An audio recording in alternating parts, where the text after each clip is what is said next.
Kings of the Night. By Robert E. Howard. Chapter 1. The Caesar lolled on his ivory throne, his iron legions came to break a king in a land unknown, and a race without a name. The Song of Bran. The dagger flashed downward. A sharp cry broke in a gasp. The form on the rough altar twitched convulsively and lay still. The jagged flint edge sawed at the crimsoned breast, and thin bony fingers, ghastly dyed, tore out the still twitching heart. Under matted white brows, sharp eyes gleamed with a ferocious intensity. Besides the slayer, 4 men stood about the crude pile of stones that formed the altar of the god of shadows. One was of medium height, lithely built, scantily clad, whose black hair was confined by a narrow iron band in the center of which gleamed a single red jewel. Of the others, 2 were dark like the first. But where he was lithe, they were stocky and misshapen, with knotted limbs, and tangled hair falling over sloping brows. His face denoted intelligence and implacable will, theirs merely a beast-like ferocity. The 4th man had little in common with the rest. Nearly a head taller, though his hair was black as theirs, his skin was comparatively light and he was gray-eyed. He eyed the proceedings with little favor. And, in truth, Cormac of Connaught was little at ease. The druids of his own Isle of Arran had strange dark rites of worship, but nothing like this. Dark trees shut in this grim scene, lit by a single torch. Through the branches moaned an eerie night wind. Cormac was alone among men of a strange race, and he had just seen the heart of a man ripped from his still pulsing body. Now the ancient priest, who looked scarcely human, was glaring at the throbbing thing. Cormac shuddered, glancing at him who wore the jewel. Did Bran Mac Morn, king of the Picts, believe that this white-bearded old butcher could foretell events by scanning a bleeding human heart? The dark eyes of the king were inscrutable. There were strange depths to the man that Cormac could not fathom, nor any other man. "The portents are good," exclaimed the priest wildly, speaking more to the 2 chieftains than to Bran. "Here from the pulsing heart of a captive Roman I read, defeat for the arms of Rome. Triumph for the sons of the heather." The 2 savages murmured beneath their breath, their fierce eyes smoldering. "Go and prepare your clans for battle," said the king, and they lumbered away with the ape-like gait assumed by such stunted giants. Paying no more heed to the priest who was examining the ghastly ruin on the altar, Bran beckoned to Cormac. The Gael followed him with alacrity. Once out of that grim grove, under the starlight, he breathed more freely.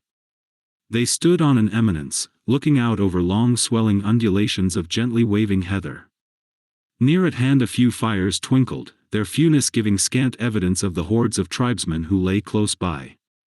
Beyond these were more fires, and beyond these still more, which last marked the camp of Cormac's own men, hard-riding, hard-fighting Gaels, who were of that band which was just beginning to get a foothold on the western coast of Caledonia, the nucleus of what was later to become the kingdom of Dalriadia.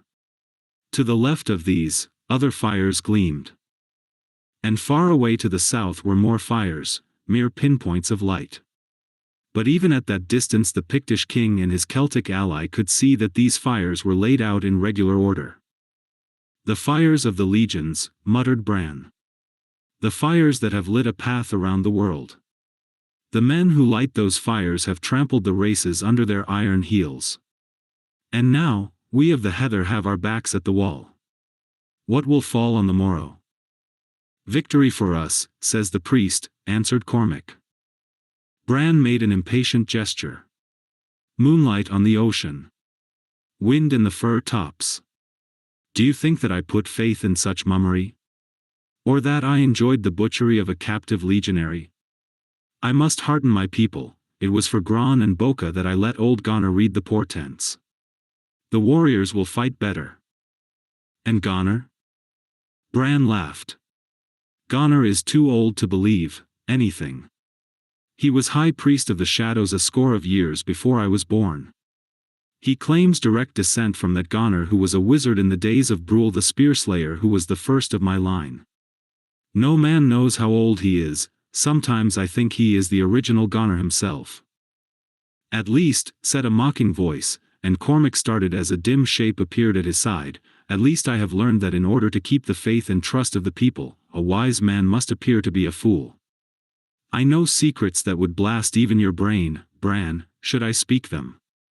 But in order that the people may believe in me, I must descend to such things as they think proper magic, and prance and yell and rattle snakeskins, and dabble about in human blood and chicken livers. Cormac looked at the ancient with new interest. The semi-madness of his appearance had vanished. He was no longer the charlatan, the spell-mumbling shaman. The starlight lent him a dignity which seemed to increase his very height, so that he stood like a white-bearded patriarch. Bran, your doubt lies there. The lean arm pointed to the fourth ring of fires. Aye, the king nodded gloomily. Cormac, you know as well as I, tomorrow's battle hinges upon that circle of fires. With the chariots of the Britons and your own western horsemen, our success would be certain, but, surely the devil himself is in the heart of every Northman. You know how I trapped that band, how they swore to fight for me against Rome. And now that their chief, Ragnar, is dead, they swear that they will be led only by a king of their own race. Else they will break their vow and go over to the Romans. Without them we are doomed, for we cannot change our former plan. Take heart, Bran, said Gunnar. Touch the jewel in your iron crown. Mayhap it will bring you aid. Bran laughed bitterly. Now you talk as the people think. I am no fool to twist with empty words. What of the gem? It is a strange one, truth, and has brought me luck ere now. But I need now no jewels, but the allegiance of 300 fickle Northmen who are the only warriors among us who may stand the charge of the legions on foot. But the jewel, Bran, the jewel, persisted Gunnar. Well, the jewel, cried Bran impatiently. It is older than this world. It was old when Atlantis and Lemuria sank into the sea. It was given to Brule, the spear-slayer, first of my line, by the Atlantean Kull, king of Volusia, in the days when the world was young. But shall that profit us now? Who knows? Asked the wizard obliquely. Time and space exist not. There was no past, and there shall be no future. Now is all. All things that ever were, are, or ever will be, transpire now. Man is forever at the center of what we call time and space. I have gone into yesterday and tomorrow and both were as real as today, which is like the dreams of ghosts. But let me sleep and talk with Gunnar. Mayhap he shall aid us. What means he? Asked Cormac, with a slight twitching of his shoulders, as the priest strode away in the shadows. He has ever said that the first Gunnar comes to him in his dreams and talks with him, answered Bran. I have seen him perform deeds that seemed beyond human ken. I know not. I am but an unknown king with an iron crown, trying to lift a race of savages out of the slime into which they have sunk. Let us look to the camps. As they walked, Cormac wondered.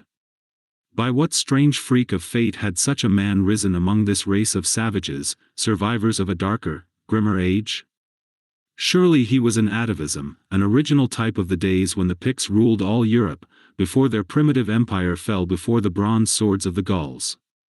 Cormac knew how Bran, rising by his own efforts from the negligent position of the son of a wolf clan chief, had to an extent united the tribes of the Heather and now claimed kingship over all Caledon.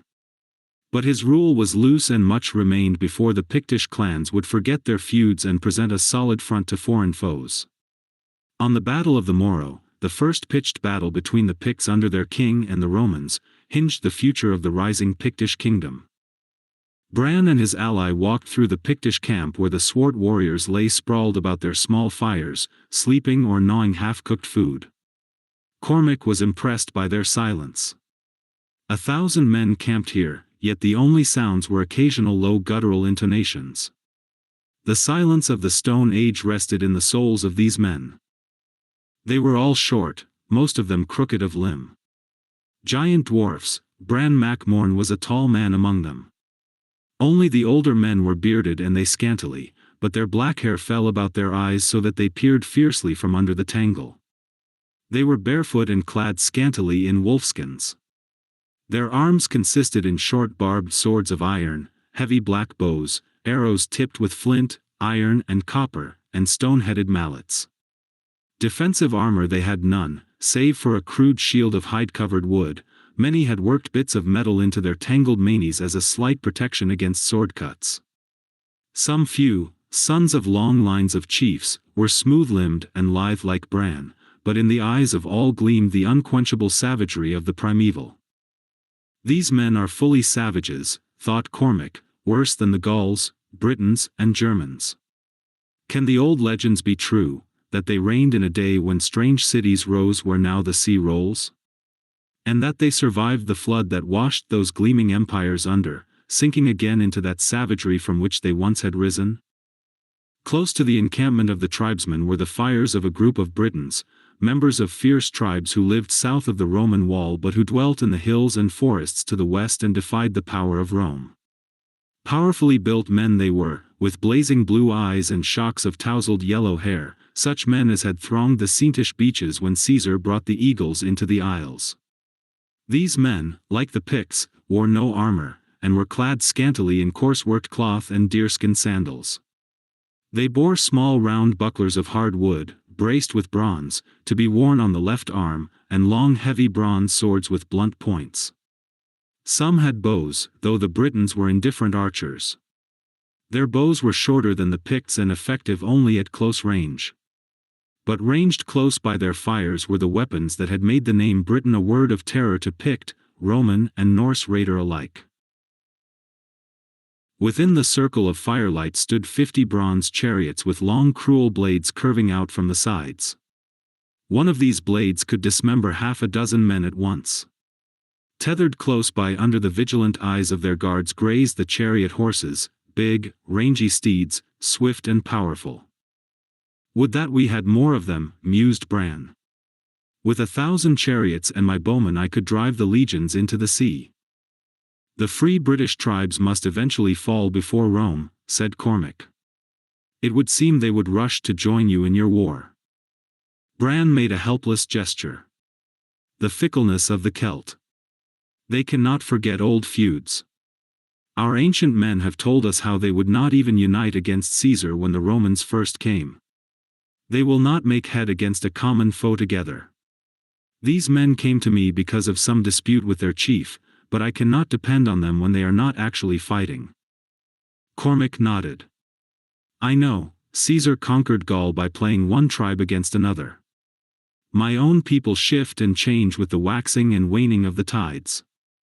But of all Celts, the Cymri are the most changeable, the least stable. Not many centuries ago my own Gaelic ancestors wrested Erin from the Cymric Danans, because though they outnumbered us, they opposed us as separate tribes, rather than as a nation. And so these Cymric Britons face Rome, said Bran. These will aid us on the morrow. Further I cannot say. But how shall I expect loyalty from alien tribes, who am not sure of my own people? Thousands lurk in the hills, holding aloof. I am king in name only. Let me win tomorrow and they will flock to my standard. If I lose, they will scatter like birds before a cold wind. A chorus of rough welcome greeted the two leaders as they entered the camp of Cormac's Gaels. 500 in number they were, tall rangy men, black-haired and grey-eyed mainly, with the bearing of men who lived by war alone. While there was nothing like close discipline among them, there was an air of more system and practical order than existed in the lines of the Picts and Britons. These men were of the last Celtic race to invade the Isles and their barbaric civilization was of much higher order than that of their Cymric kin. The ancestors of the Gaels had learned the arts of war on the vast plains of Scythia and at the courts of the pharaohs where they had fought as mercenaries of Egypt, and much of what they learned they brought into Ireland with them. Excelling in metal work, they were armed, not with clumsy bronze swords, but with high-grade weapons of iron. They were clad in well-woven kilts and leathern sandals.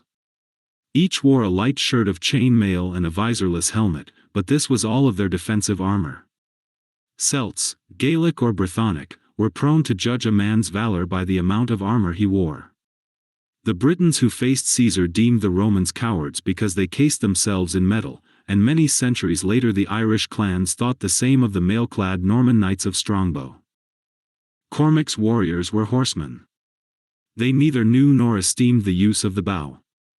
They bore the inevitable round, metal-braced buckler, dirks, long straight swords and light single-handed axes. Their tethered horses grazed not far away, big-boned animals, not so ponderous as those raised by the Britons, but swifter.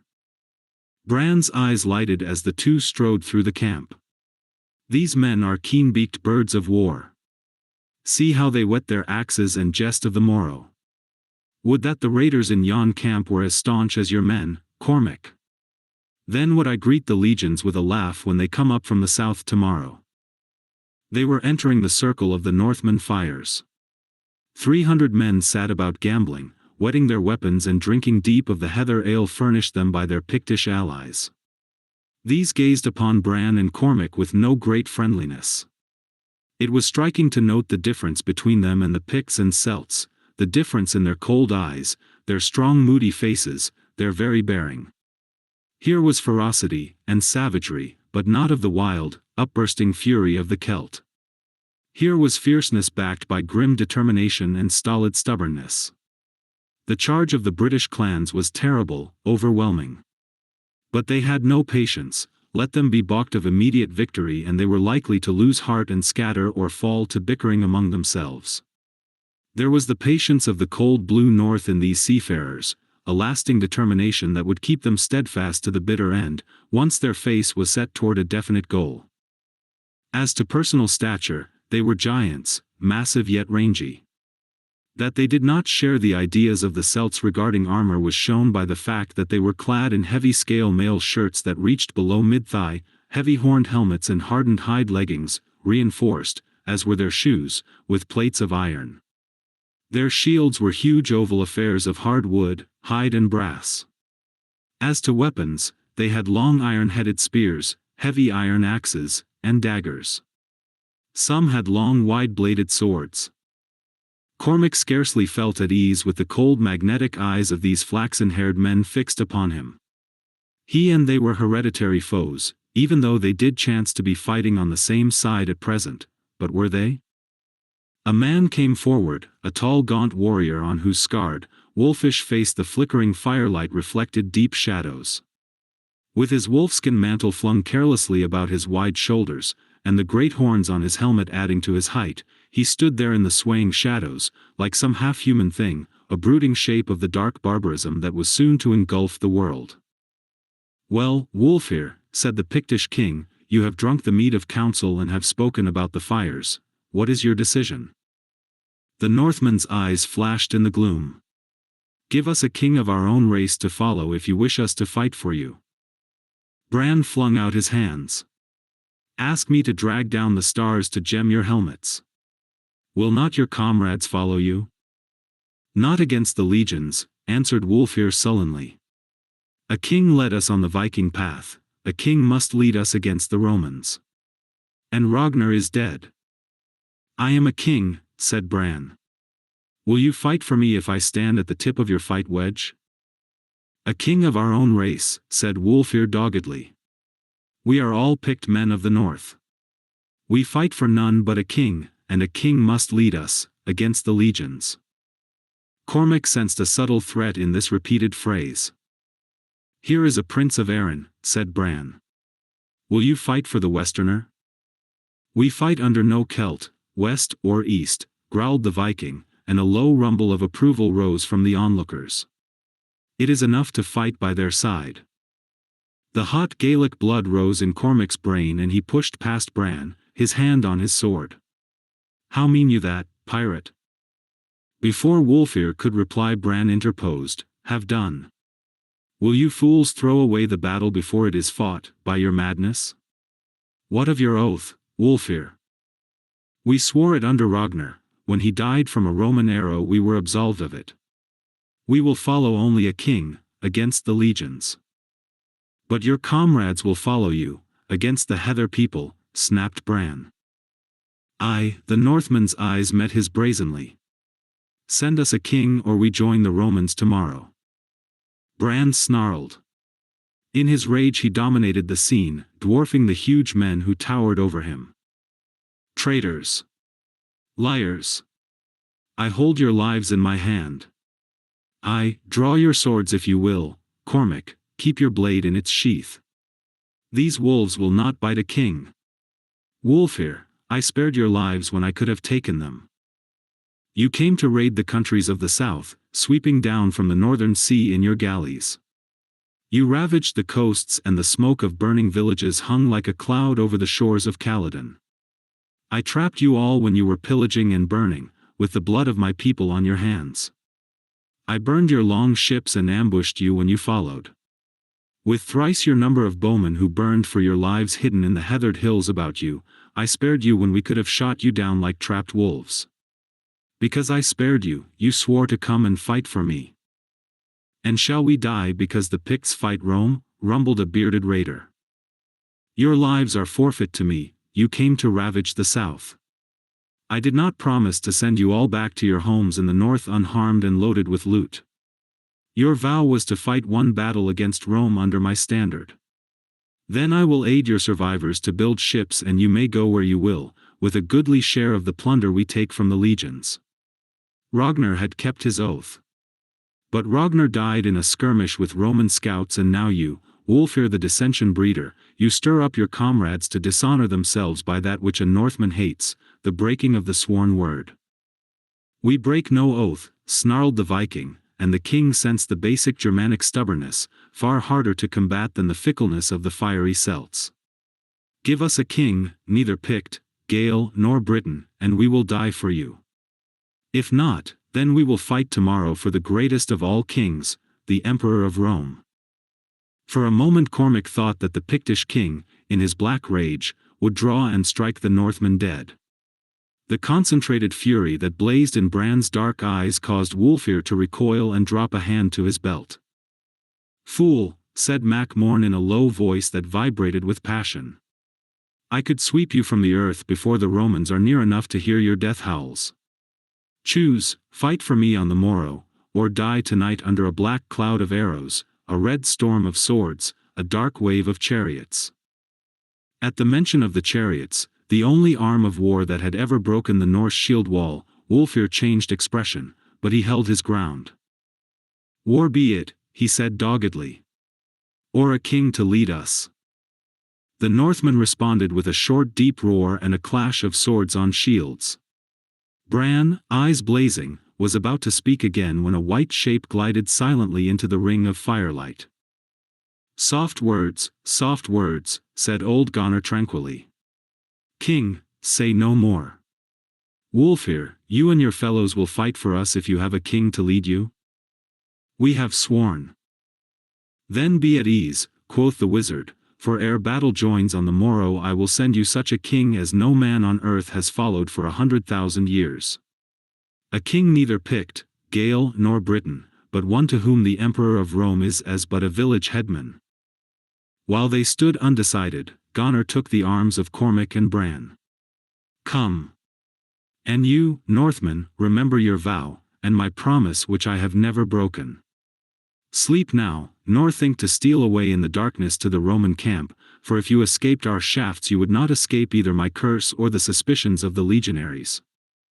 So the three walked away and Cormac, looking back, saw Wulfhere standing by the fire, fingering his golden beard, with a look of puzzled anger on his lean evil face.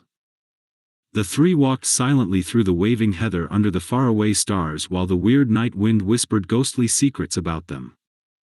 Ages ago, said the wizard suddenly, in the days when the world was young, great lands rose where now the ocean roars. On these lands thronged mighty nations and kingdoms. Greatest of all these was Volusia, land of enchantment.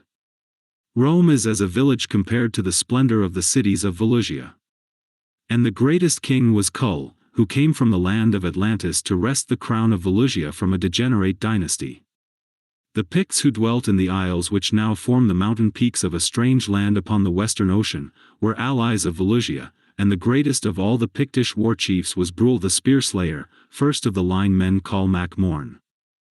Kull gave to Brule the jewel which you now wear in your iron crown, O king, after a strange battle in a dim land, and down the long ages it has come to us, ever a sign of the Mac Morn, a symbol of former greatness. When at last the sea rose and swallowed Volusia, Atlantis and Lemuria, only the Picts survived and they were scattered and few. Yet they began again the slow climb upward, and though many of the arts of civilization were lost in the great flood, yet they progressed. The art of metalworking was lost, so they excelled in the working of flint.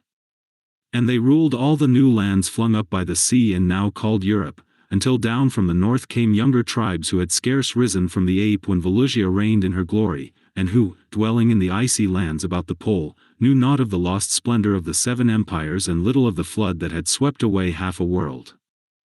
And still they have come, Aryans, Celts, Germans, swarming down from the great cradle of their race which lies near the pole. So again was the growth of the Pictish nation checked and the race hurled into savagery. Erased from the earth, on the fringe of the world with our backs to the wall we fight. Here in Caledon is the last stand of a once mighty race. And we change. Our people have mixed with the savages of an elder age which we drove into the north when we came into the isles, and now, save for their chieftains, such as thou, Bran, a Pict is strange and abhorrent to look upon. True, true, said the king impatiently, but what has that to do? Cull, king of Volusia, said the wizard imperturbably, was a barbarian in his age as thou art in thine, though he ruled a mighty empire by the weight of his sword. Goner, friend of Brule, your first ancestor, has been dead 100,000 years as we reckon time. Yet I talked with him a scant hour agone. You talked with his ghost. Or he with mine. Did I go back 100,000 years, or did he come forward? If he came to me out of the past, it is not I who talked with a dead man, but he who talked with a man unborn. Past, present and future are one to a wise man. I talked to Goner while he was alive, likewise was I alive. In a timeless, spaceless land we met and he told me many things. The land was growing light with the birth of dawn. The heather waved and bent in long rows before the dawn wind as bowing in worship of the rising sun. The jewel in your crown is a magnet that draws down the eons, said Goner. The sun is rising, and who comes out of the sunrise? Cormac and the king started. The sun was just lifting a red orb above the eastern hills. And full in the glow, etched boldly against the golden rim, a man suddenly appeared. They had not seen him come. Against the golden birth of day he loomed colossal, a gigantic god from the dawn of creation. Now as he strode toward them the waking host saw him and sent up a sudden shout of wonder. Who, or what is it? Exclaimed Bran. Let us go to meet him, Bran, answered the wizard. He is the king Goner has sent to save the people of Brule. Chapter 2. I have reached these lands but newly from an ultimate dim Thule, from a wild weird clime that leath sublime out of space, out of time. Poe. The army fell silent as Bran, Cormac and Goner went toward the stranger who approached in long swinging strides. As they neared him the illusion of monstrous size vanished, but they saw he was a man of great stature. At first Cormac thought him to be a Northman, but a second glance told him that nowhere before had he seen such a man. He was built much like the Vikings, at once massive and lithe, tigerish. But his features were not as theirs, and his square-cut, lion-like mane of hair was as black as Bran's own. Under heavy brows glittered eyes gray as steel and cold as ice. His bronzed face, strong and inscrutable, was clean-shaven, and the broad forehead betokened a high intelligence, just as the firm jaw and thin lips showed willpower and courage. But more than all, the bearing of him, the unconscious lion-like stateliness, marked him as a natural king, a ruler of men. Sandals of curious make were on his feet and he wore a pliant coat of strangely meshed mail which came almost to his knees. A broad belt with a great golden buckle encircled his waist, supporting a long straight sword in a heavy leather scabbard. His hair was confined by a wide, heavy golden band about his head. Such was the man who paused before the silent group. He seemed slightly puzzled, slightly amused. Recognition flickered in his eyes. He spoke in a strange archaic Pictish which Cormac scarcely understood. His voice was deep and resonant. Brule, Goner did not tell me I would dream of you. For the first time in his life Cormac saw the Pictish king completely thrown off his balance. He gaped, speechless. The stranger continued. And wearing the gem I gave you, in a circlet on your head. Last night you wore it in a ring on your finger. Last night, gasped Bran. Last night or 100,000 years ago, all one, murmured Goner in evident enjoyment of the situation. I am not Brule, said Bran. Are you mad to thus speak of a man dead 100,000 years? He was first of my line. The stranger laughed unexpectedly. Well, now I know I am dreaming. This will be a tale to tell Brule when I waken on the morrow. That I went into the future and saw men claiming descent from the spear slayer who is, as yet, not even married. No, you are not Brule, I see now, though you have his eyes and his bearing. But he is taller and broader in the shoulders. Yet you have his jewel. Oh, well, anything can happen in a dream, so I will not quarrel with you. For a time I thought I had been transported to some other land in my sleep, and was in reality awake in a strange country, for this is the clearest dream I ever dreamed. Who are you? I am Bran Mac Morn, king of the Caledonian Picts. And this ancient is Goner, a wizard, of the line of Goner. And this warrior is Cormac na Connacht, a prince of the Isle of Arran. The stranger slowly shook his lion-like head. These words sound strangely to me, save Goner, and that one is not Goner, though he too is old.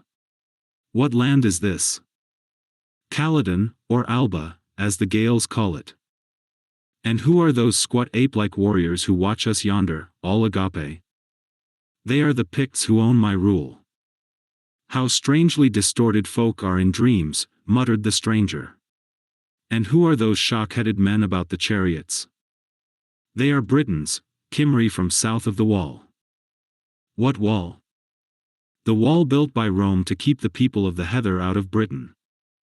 Britain, the tone was curious. I never heard of that land, and what is Rome?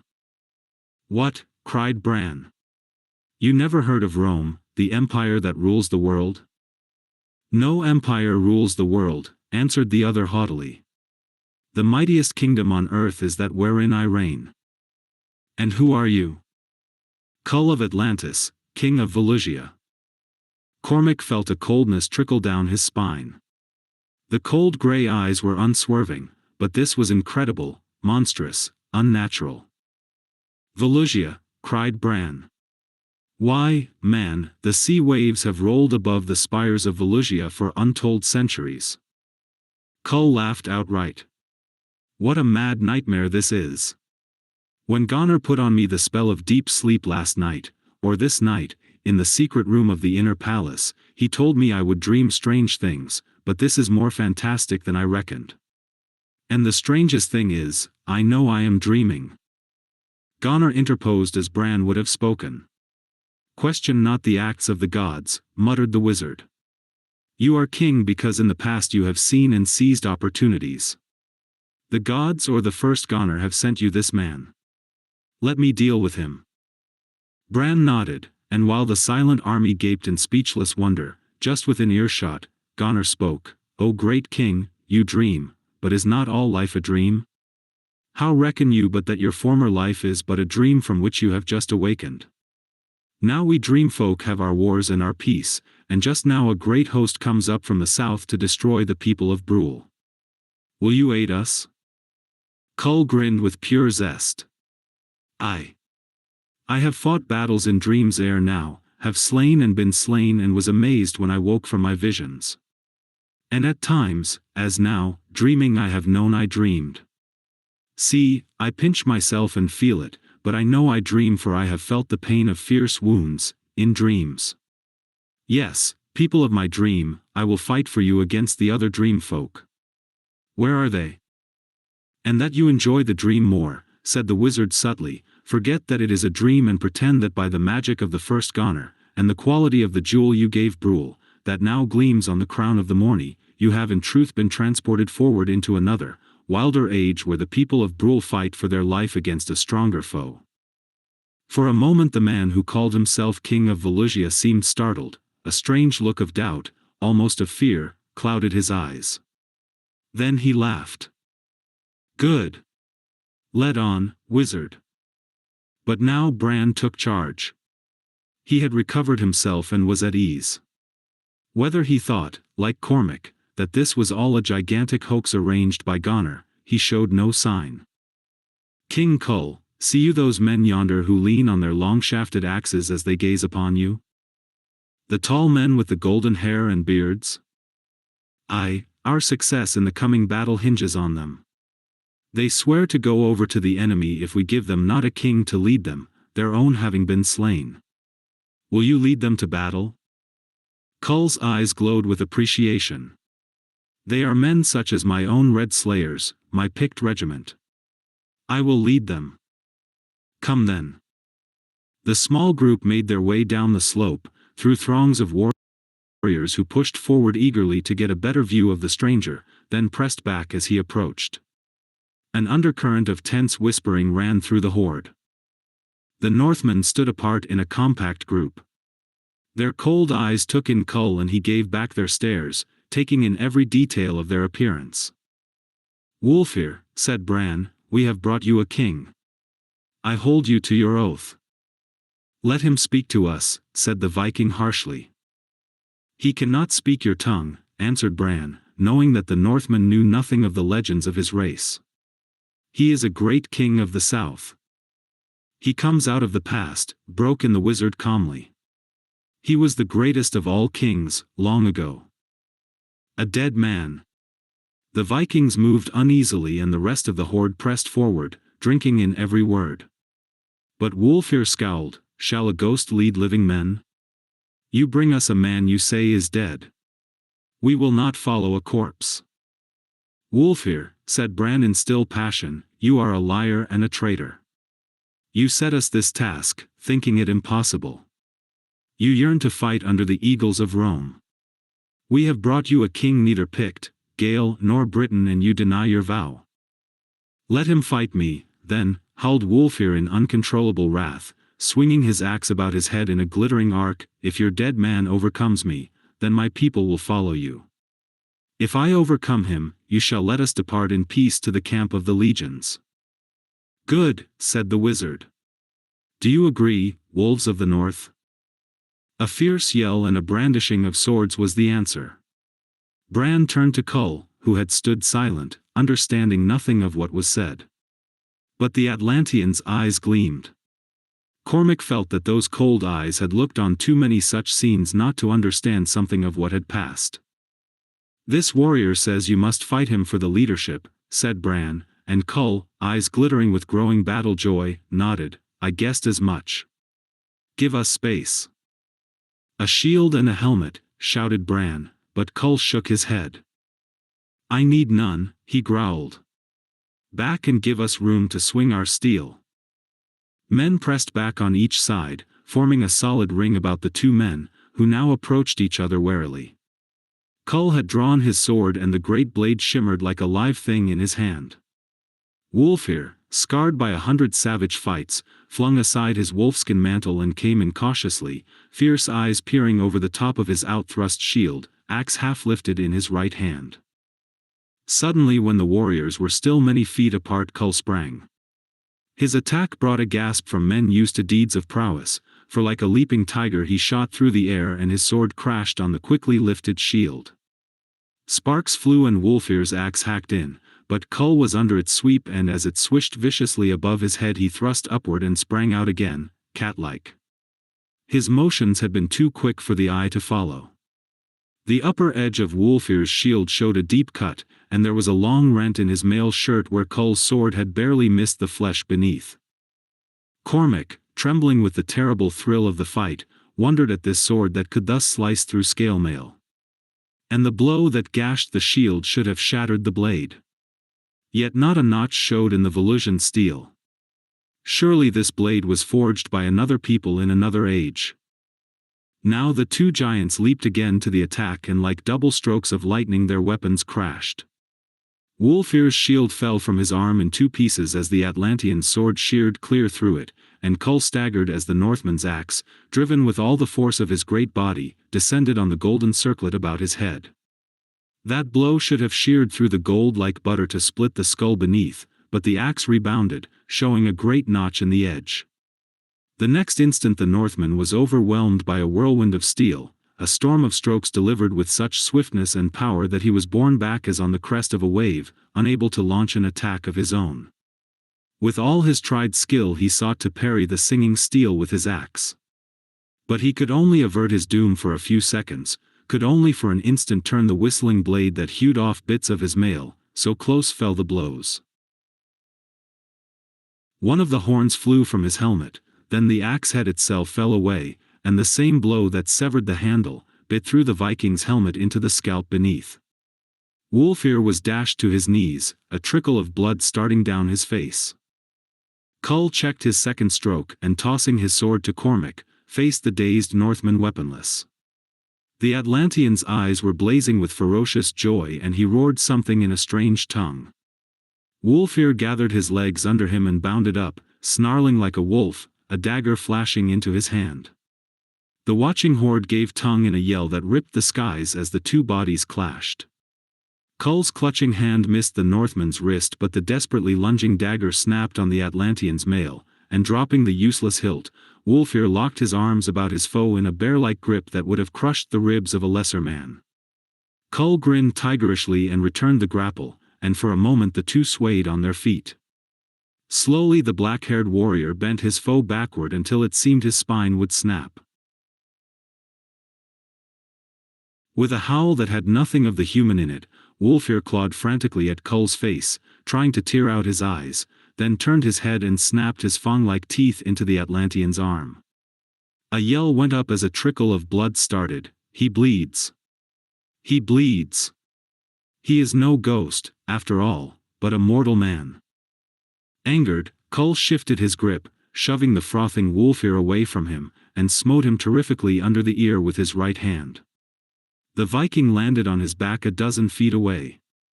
Then, howling like a wild man, he leaped up with a stone in his hand and flung it. Only Kull's incredible quickness saved his face. As it was, the rough edge of the missile tore his cheek and inflamed him to madness. With a lion-like roar he bounded upon his foe, enveloped him in an irresistible blast of sheer fury, whirled him high above his head as if he were a child and cast him a dozen feet away. Wulfir pitched on his head and lay still, broken and dead. Dazed silence reigned for an instant, then from the gales went up a thundering roar, and the Britons and Picts took it up, howling like wolves, until the echoes of the shouts and the clangor of sword on shield reached the ears of the marching legionaries, miles to the south. "Men of the Grey North," shouted Bran, "will you hold by your oath now?" The fierce souls of the Northmen were in their eyes as their spokesman answered. Primitive, superstitious, steeped in tribal lore of fighting gods and mythical heroes, they did not doubt that the black-haired fighting man was some supernatural being sent by the fierce gods of battle. "Aye. Such a man as this we have never seen. Dead man, ghost or devil, we will follow him, whether the trail lead to Rome or Valhalla." Kull understood the meaning, if not the words. Taking his sword from Cormac with a word of thanks, he turned to the waiting Northmen and silently held the blade toward them high above his head, in both hands, before he returned it to its scabbard. Without understanding, they appreciated the action. Blood-stained and disheveled, he was an impressive picture of stately, magnificent barbarism. "Come," said Bran, touching the Atlantean's arm, "a host is marching on us and we have much to do. There is scant time to arrange our forces before they will be upon us. Come to the top of yonder slope." There the Pict pointed. They were looking down into a valley which ran north and south, widening from a narrow gorge in the north until it debouched upon a plain to the south. The whole valley was less than a mile in length. "Up this valley will our foes come," said the Pict, "because they have wagons loaded with supplies and on all sides of this vale the ground is too rough for such travel. Here we plan an ambush." "I would have thought you would have had your men lying in wait long before now," said Kull. "What of the scouts the enemy is sure to send out?" The savages I lead would never have waited in ambush so long, said Bran with a touch of bitterness. I could not post them until I was sure of the Northmen. Even so I had not dared to post them ere now, even yet they may take panic from the drifting of a cloud or the blowing of a leaf, and scatter like birds before a cold wind. King Cull, the fate of the Pictish nation is at stake. I am called King of the Picts, but my rule as yet is but a hollow mockery. The hills are full of wild clans who refuse to fight for me. Of the 1,000 bowmen now at my command, more than half are of my own clan. Some 1,800 Romans are marching against us. It is not a real invasion, but much hinges upon it. It is the beginning of an attempt to extend their boundaries. They plan to build a fortress a day's march to the north of this valley. If they do, they will build other forts, drawing bands of steel about the heart of the free people. If I win this battle and wipe out this army, I will win a double victory. Then the tribes will flock to me and the next invasion will meet a solid wall of resistance. If I lose, the clans will scatter, fleeing into the north until they can no longer flee, fighting as separate clans rather than as one strong nation. I have 1,000 archers, 500 horsemen, 50 chariots with their drivers and swordsmen, 150 men in all, and, thanks to you, 300 heavily armed northern pirates. How would you arrange your battle lines? Well, said Cull, would have barricaded the north end of the valley. No. That would suggest a trap. But I would block it with a band of desperate men, like those you have given me to lead. 300 could hold the gorge for a time against any number. Then, when the enemy was engaged with these men to the narrow part of the valley, I would have my archers shoot down into them until their ranks are broken, from both sides of the vale. Then, having my horsemen concealed behind one ridge and my chariots behind the other, I would charge with both simultaneously and sweep the foe into a red ruin. Bran's eyes glowed. Exactly, King of Valusia. Such was my exact plan. But what of the scouts? My warriors are like panthers, they hide under the noses of the Romans. Those who ride into the valley will see only what we wish them to see. Those who ride over the ridge will not come back to report. An arrow is swift and silent. You see that the pivot of the whole thing depends on the men that hold the gorge. They must be men who can fight on foot and resist the charges of the heavy legionaries long enough for the trap to close. Outside these Northmen I had no such force of men. My naked warriors with their short swords could never stand such a charge for an instant. Nor is the armor of the Celts made for such work. Moreover, they are not foot fighters, and I need them elsewhere. So you see why I had such desperate need of the Northmen. Now will you stand in the gorge with them and hold back the Romans until I can spring the trap? Remember, most of you will die. Cull smiled. I have taken chances all my life, though too, Chief Counselor, would say my life belongs to Valusia and I have no right to so risk it. His voice trailed off and a strange look flitted across his face. By Valka, said he, laughing uncertainly, sometimes I forget this is a dream. All seems so real. But it is, of course it is. Well, then, if I die I will but awaken as I have done in times past. Led on, King of Caledon. Cormac, going to his warriors, wondered. Surely it was all a hoax, yet, he heard the arguments of the warriors all about him as they armed themselves and prepared to take their posts. The black-haired king was Nade himself, the Celtic war god. He was an antediluvian king brought out of the past by Gonor. He was a mythical fighting man out of Valhalla. He was no man at all but a ghost. No, he was mortal, for he had bled. But the gods themselves bled, though they did not die. So the controversies raged. At least, thought Cormac, if it was all a hoax to inspire the warriors with the feeling of supernatural aid, it had succeeded. The belief that Cull was more than a mortal man had fired Celt, Pict and Viking alike into a sort of inspired madness. And Cormac asked himself, what did he himself believe?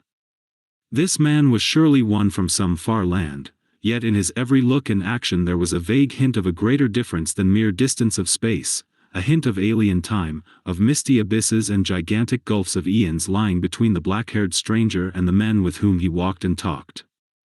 Clouds of bewilderment mazed Cormac's brain, and he laughed in whimsical self-mockery. Chapter 3. And the two wild peoples of the north stood fronting in the gloam, and heard and knew each in his mind a third great sound upon the wind, the living walls that hedge mankind, the walking walls of Rome. Chesterton. The sun slanted westward. Silence lay like an invisible mist over the valley. Cormac gathered the reins in his hand and glanced up at the ridges on both sides. The waving heather which grew rank on those steep slopes gave no evidence of the hundreds of savage warriors who lurked there. Here in the narrow gorge which widened gradually southward was the only sign of life.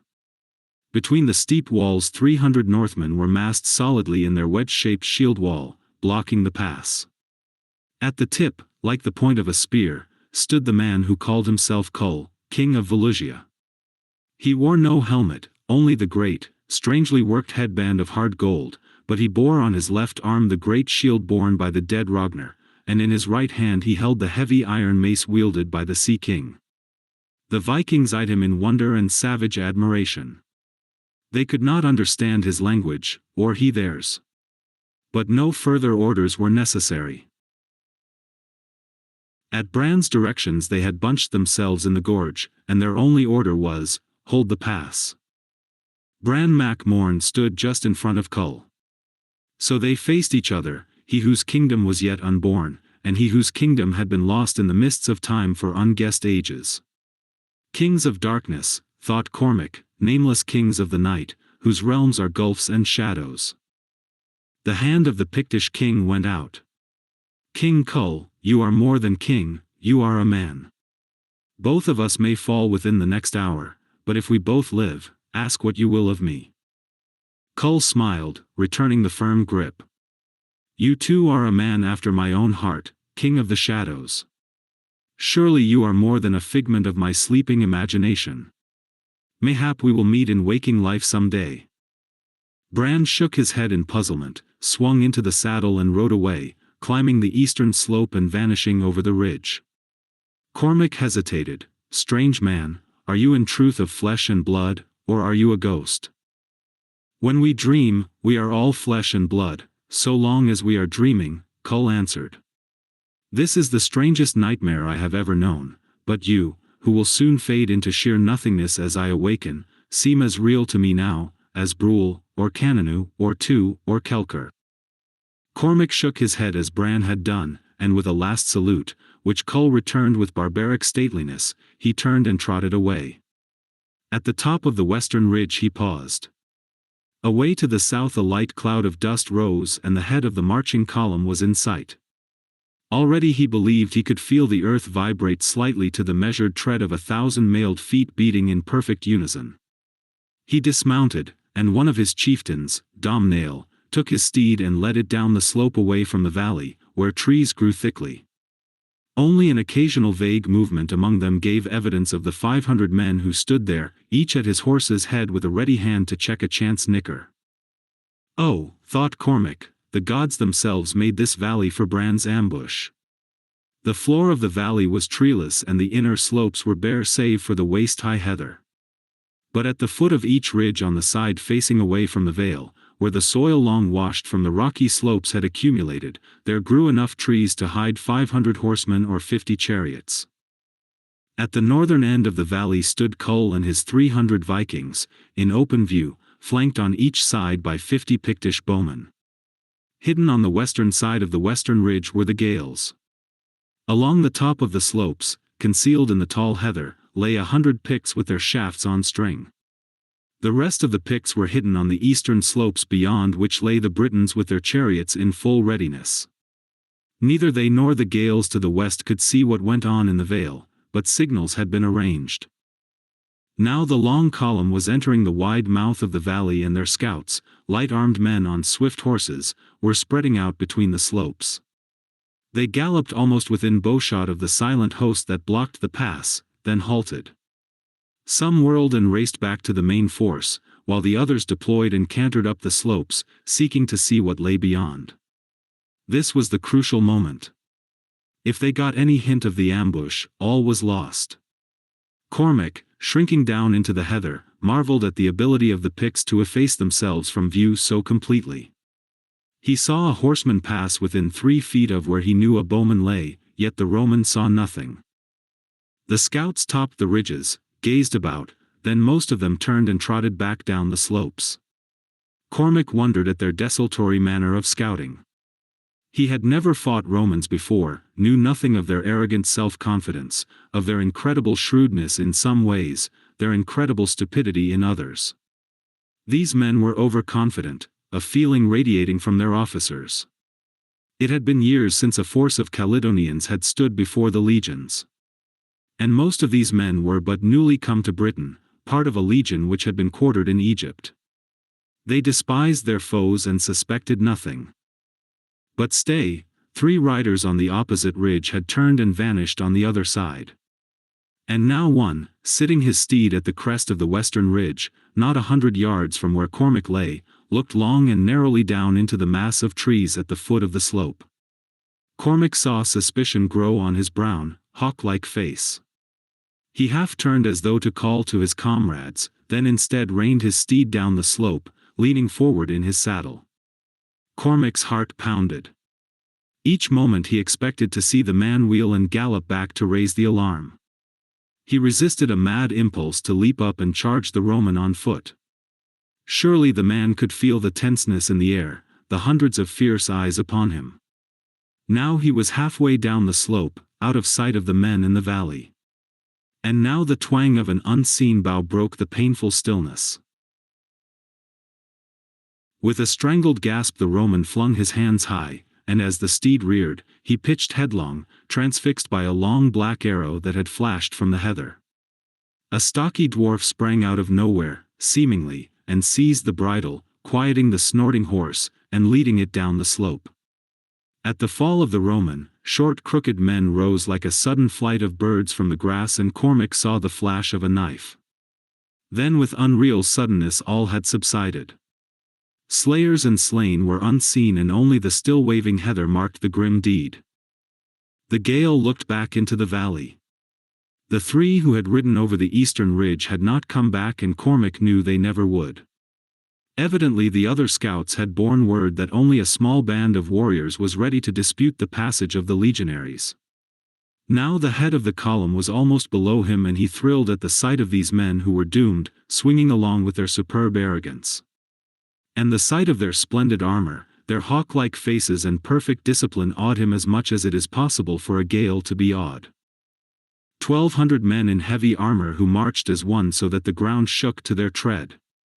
Most of them were of middle height, with powerful chests and shoulders and bronzed faces, hard-bitten veterans of 100 campaigns. Cormac noted their javelins, short keen swords and heavy shields, their gleaming armor and crested helmets, the eagles on the standards. These were the men beneath whose tread the world had shaken and empires crumbled. Not all were Latins. There were Romanized Britons among them, and 1 century or 100 was composed of huge yellow-haired men, Gauls and Germans, who fought for Rome as fiercely as did the native-born, and hated their wilder kinsmen more savagely. On each side was a swarm of cavalry, outriders, and the column was flanked by archers and slingers. A number of lumbering wagons carried the supplies of the army. Cormac saw the commander riding in his place, a tall man with a lean, imperious face, evident even at that distance. Marcus Sullius, the Gael knew him by repute. A deep-throated roar rose from the legionaries as they approached their foes. Evidently they intended to slice their way through and continue without a pause, for the column moved implacably on. Whom the gods destroy they first make mad. Cormac had never heard the phrase, but it came to him that the great Sullius was a fool. Roman arrogance. Marcus was used to lashing the cringing peoples of a decadent East, little he guessed of the iron in these western races. A group of cavalry detached itself and raced into the mouth of the gorge, but it was only a gesture. With loud jeering shouts they wheeled 3 spears length away and cast their javelins, which rattled harmlessly on the overlapping shields of the silent Northmen. But their leader dared too much. Swinging in, he leaned from his saddle and thrust at Kull's face. The great shield turned the lance and Kull struck back as a snake strikes, the ponderous mace crushed helmet and head like an eggshell, and the very steed went to its knees from the shock of that terrible blow. From the Northmen went up a short fierce roar, and the Picts beside them howled exultantly and loosed their arrows among the retreating horsemen. First blood for the people of the heather. The oncoming Romans shouted vengefully and quickened their pace as the frightened horse raced by, a ghastly travesty of a man, foot caught in the stirrup, trailing beneath the pounding hoofs. Now the first line of the legionaries, compressed because of the narrowness of the gorge, crashed against the solid wall of shields, crashed and recoiled upon itself. The shield wall had not shaken an inch. This was the first time the Roman legions had met with that unbreakable formation, that oldest of all Aryan battle lines, the ancestor of the Spartan regiment, the Theban phalanx, the Macedonian formation, the English square. Shield crashed on shield and the short Roman sword sought for an opening in that iron wall. Viking spears bristling in solid ranks above, thrust and reddened, heavy axes chopped down, shearing through iron, flesh and bone. Cormac saw Kull, looming above the stocky Romans in the forefront of the fray, dealing blows like thunderbolts. A burly centurion rushed in, shield held high, stabbing upward. The iron mace crashed terribly, shivering the sword, rending the shield apart, shattering the helmet, crushing the skull down between the shoulders, in a single blow. The front line of the Romans bent like a steel bar about the wedge, as the legionaries sought to struggle through the gorge on each side and surround their opposers. But the pass was too narrow. Crouching close against the steep walls, the Picts drove their black arrows in a hail of death. At this range the heavy shafts tore through shield and corselet, transfixing the armored men. The front line of battle rolled back, red and broken, and the Northmen trod their few dead underfoot to close the gaps their fall had made. Stretched the full width of their front lay a thin line of shattered forms, the red spray of the tide which had broken upon them in vain. Cormac had leaped to his feet, waving his arms. Domhnaill and his men broke cover at the signal and came galloping up the slope, lining the ridge. Cormac mounted the horse brought him and glanced impatiently across the narrow vale. No sign of life appeared on the eastern ridge. Where was Bran, and the Britons? Down in the valley, the legions, angered at the unexpected opposition of the paltry force in front of them, but not suspicious, were forming in more compact body.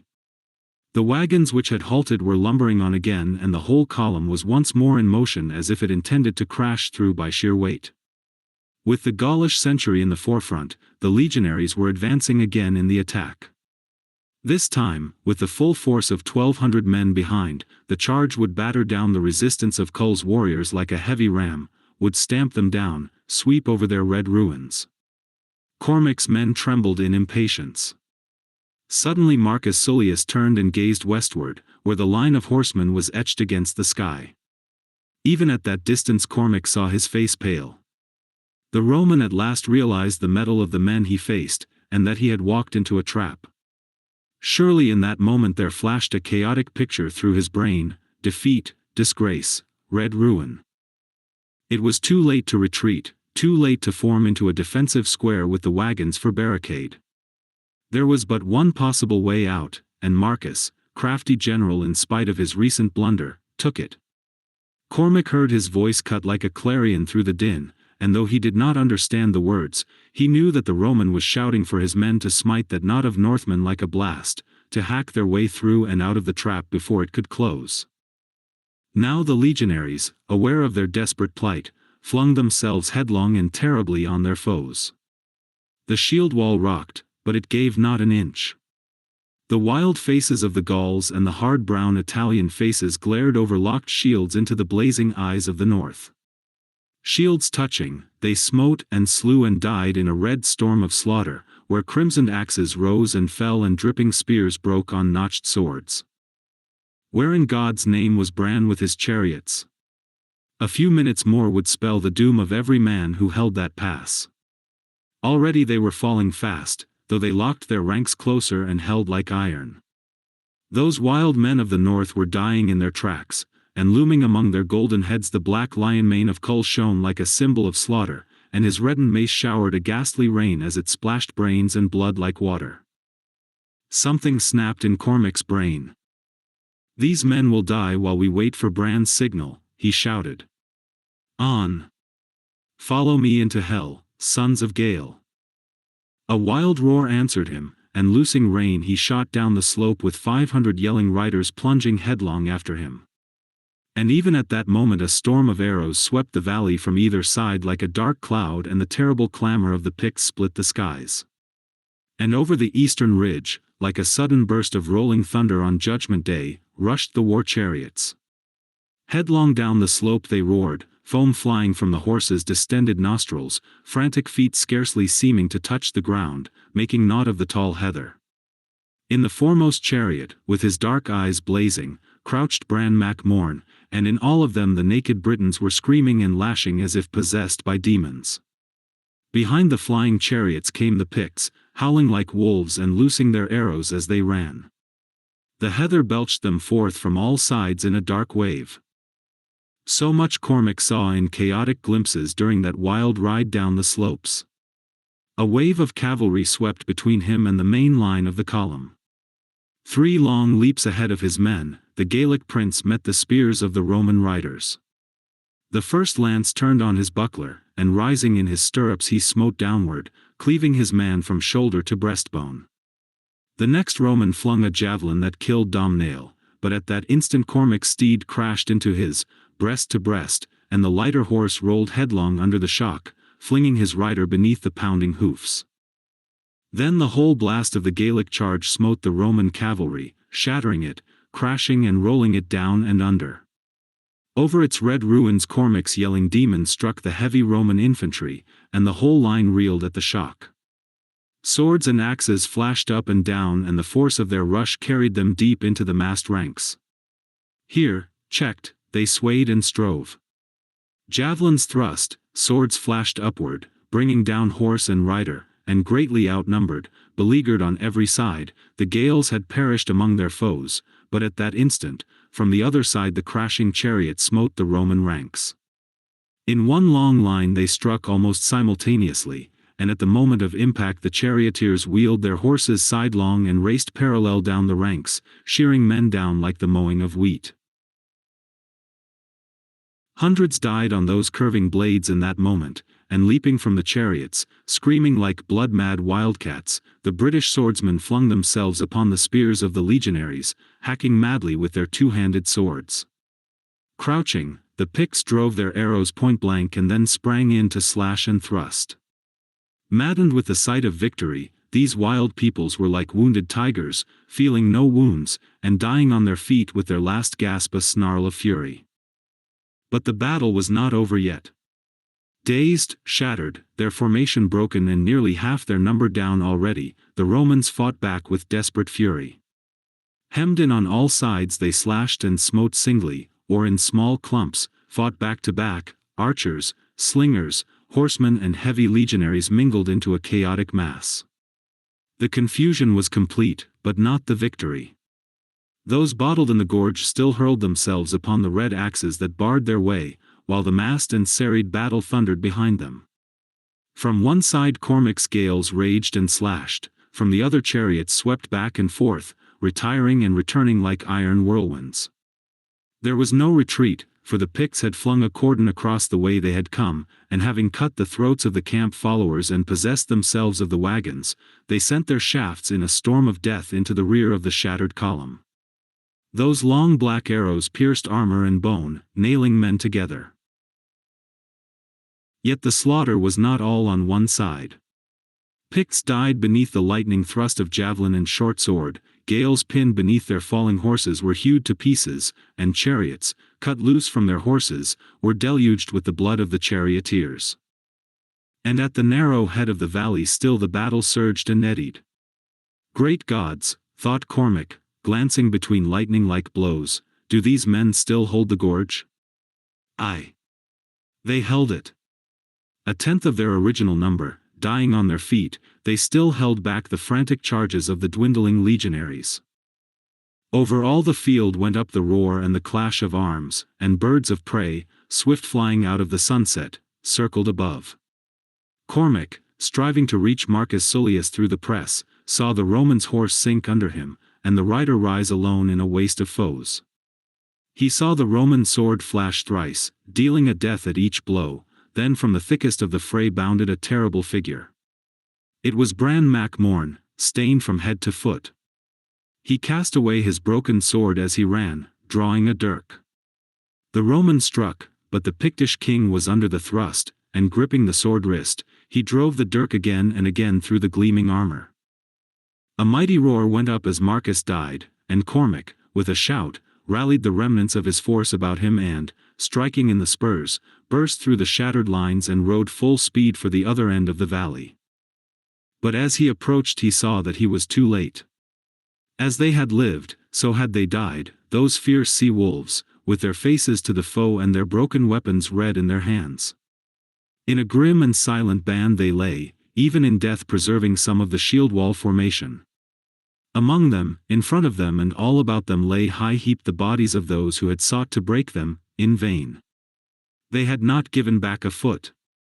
To the last man, they had died in their tracks. Nor were there any left to stride over their torn shapes. Those Romans who had escaped the Viking axes had been struck down by the shafts of the picks and swords of the Gaels from behind.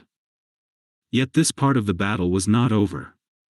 High up on the steep western slope Cormac saw the ending of that drama. A group of Gauls in the armor of Rome pressed upon a single man, a black-haired giant on whose head gleamed a golden crown. There was iron in these men, as well as in the man who had held them to their fate. They were doomed, their comrades were being slaughtered behind them, but before their turn came they would at least have the life of the black-haired chief who had led the golden-haired men of the north. Pressing upon him from three sides they had forced him slowly back up the steep gorge wall, and the crumpled bodies that stretched along his retreat showed how fiercely every foot of the way had been contested. Here on this steep it was task enough to keep one's footing alone, yet these men at once climbed and fought. Cull's shield and the huge mace were gone, and the great sword in his right hand was dyed crimson. His mail, wrought with a forgotten art, now hung in shreds, and blood streamed from 100 wounds on limbs, head and body. But his eyes still blazed with the battle joy and his wearied arms still drove the mighty blade in strokes of death. But Cormac saw that the end would come before they could reach him.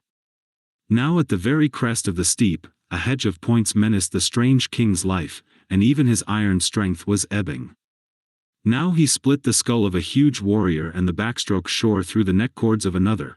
Reeling under a very rain of swords he struck again and his victim dropped at his feet, cleft to the breastbone. Then, even as a dozen swords rose above the staggering Atlantean for the death stroke, a strange thing happened. The sun was sinking into the western sea, all the heather swam red like an ocean of blood.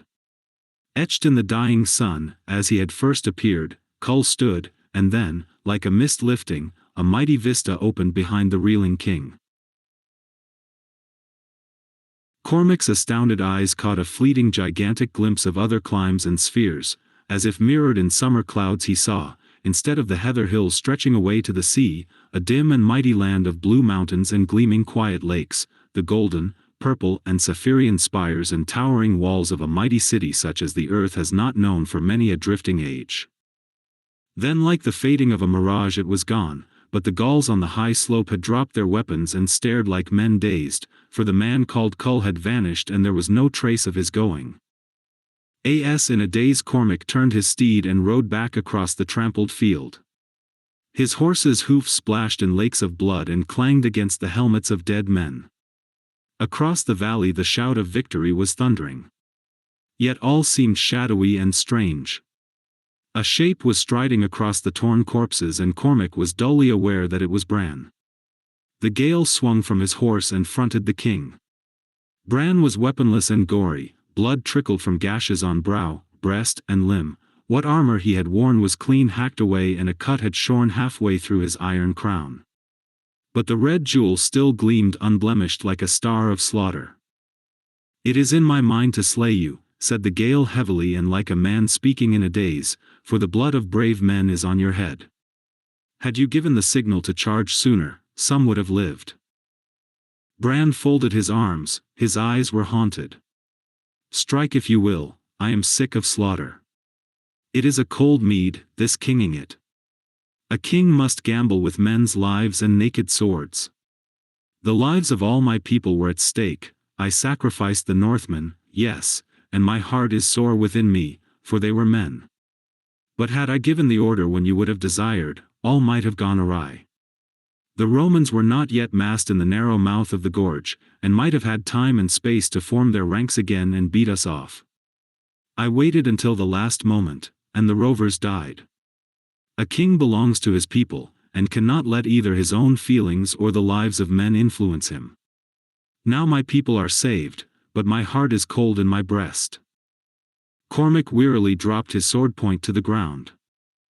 You are a born king of men, Bran, said the Gaelic prince. Bran's eyes roved the field. A mist of blood hovered over all, where the victorious barbarians were looting the dead, while those Romans who had escaped slaughter by throwing down their swords and now stood under guard, looked on with hot smoldering eyes. My kingdom, my people, are saved, said Bran wearily. They will come from the heather by the thousands, and when Rome moves against us again, she will meet a solid nation. But I am weary. What of Cull? My eyes and brain were mazed with battle, answered Cormac. I thought to see him vanish like a ghost into the sunset. I will seek his body. Seek not for him, said Bran. Out of the sunrise he came, into the sunset he has gone. Out of the mists of the ages he came to us, and back into the mists of the eons has he returned, to his own kingdom. Cormac turned away, night was gathering. Gonor stood like a white spectre before him. To his own kingdom, echoed the wizard. Time and space are naught. Cull has returned to his own kingdom, his own crown, his own age. Then he was a ghost? Did you not feel the grip of his solid hand? Did you not hear his voice, see him eat and drink, laugh and slay and bleed? Still Cormac stood like one in a trance. Then if it be possible for a man to pass from one age into one yet unborn, or come forth from a century dead and forgotten, whichever you will, with his flesh and blood body and his arms, then he is as mortal as he was in his own day. Is Cull dead, then? He died 100,000 years ago, as men reckon time, answered the wizard, but in his own age. He died not from the swords of the Gauls of this age. Have we not heard in legends how the king of Valusia traveled into a strange, timeless land of the misty future ages, and there fought in a great battle? Why, so he did. 100,000 years ago, or today. And 100,000 years ago, or a moment agone, Cull, king of Valusia, roused himself on the silken couch in his secret chamber and laughing, spoke to the first Gonor, saying, Ha, wizard, I have in truth dreamed strangely, for I went into a far clime and a far time in my visions, and fought for the king of a strange shadow people. And the great sorcerer smiled and pointed silently at the red, notched sword, and the torn mail and the many wounds that the king carried. And Cull, fully woken from his vision and feeling the sting and the weakness of these yet bleeding wounds, fell silent and mazed, and all life and time and space seemed like a dream of ghosts to him, and he wondered thereat all the rest of his life. For the wisdom of the eternities is denied even unto princes, and Cull could no more understand what Gonor told him than you can understand my words. And then Cull lived despite his many wounds, said Cormac, and has returned to the mists of silence and the centuries. Well, he thought us a dream, we thought him a ghost. And sure, life is but a web spun of ghosts and dreams and illusion, and it is in my mind that the kingdom which has this day been born of swords and slaughter in this howling valley is a thing no more solid than the foam of the bright sea.